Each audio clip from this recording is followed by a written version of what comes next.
Alright guys, here we go with a Buick video for you. This is going to be on how to replace this here little sensor, fuel tank pressure sensor. There's only one other video on YouTube for these cars that talks about it, and it kind of sucks because he does a bunch of explanation on how to do certain things that are super obvious and not needed. So let's, you need to be in the trunk for this. I love that. So get in the trunk, and let me get that spare tire out of there.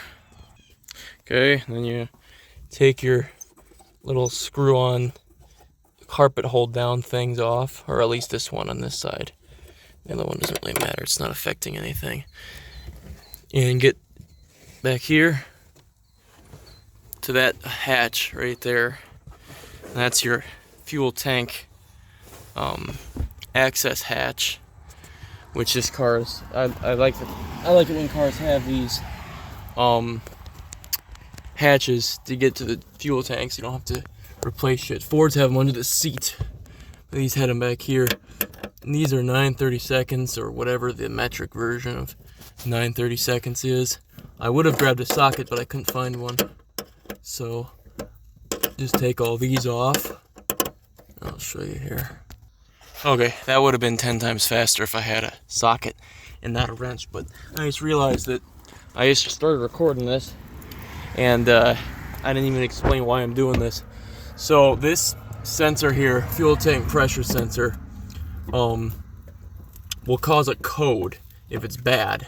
P0452 code, which will translate on your scan tool if you have a fancy enough one that says this. It'll translate to evap system pressure sensor voltage too low, or voltage output too low, something along those lines. And it's almost always going to be either this sensor right here, this guy, or the connector for it, the harness connector for it. So take your connector off and look at it. No corrosion in there. Put that off to the side. And now there's these two tabs here and here. You need to pull those tabs back and lift up on this, and then lift up on the front too, and that sensor will just pull right out of there. I'm going to try and do it on camera, but I might not be able to, so bear with me here. Okay, so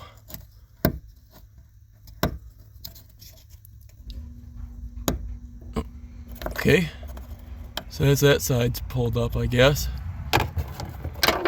we can get this side pulled up. Try not to break the sensor off inside the tank. Okay, so that just flew out of here. That's what it looks like right there. This bit on the end is the sensor, and the rest of it is just what it is. This is $44, by the way, for this little piece of plastic. So that's nice and expensive for you. And this problem isn't that common, so hopefully you don't ever have to do this. But I suppose if you're watching this video, you have to do it. So I'll get the new one out here. One-handed, this is not easy. There's a new one. Oh, it's pretty close to the same. This little part right here is movable, and that one, this one doesn't seem to move. I don't know if that's your failure point or what, but I'm gonna hang on to this old one, put it back in the box here, and put it in the glove box so I have it. Sorry, I just realized I'm whipping the camera around a whole lot. Okay, make sure that shit's clean. Shove it back in there. Try not to get any dirt down in the hole. It'd be nice if you had a blowgun to blow it out, but I don't have one right now. Oh god. And just push it down in there, probably with both hands. Alright, got that down in there as far as it's gonna go. Plug your connector back into it. Put the cover back on. And that's how you do that. I'll just do the rest off camera because it's not important. But that's how you do your fuel tank pressure sensor on an 01 LeSabre. And it's the same thing for 00 all the way to 2005 Buick LeSabre. For a P0452 code, if it's not the sensor, it's the harness. That's basically the only thing it can be though. There's not really anything else, unless maybe your gas cap was loose or something, but then you'd get a gas cap warning light on the dash and not the code, or maybe the code and the warning light, but you wouldn't just get the code without the warning light. But there you go. That's how you do that. I'll have more videos coming out soon.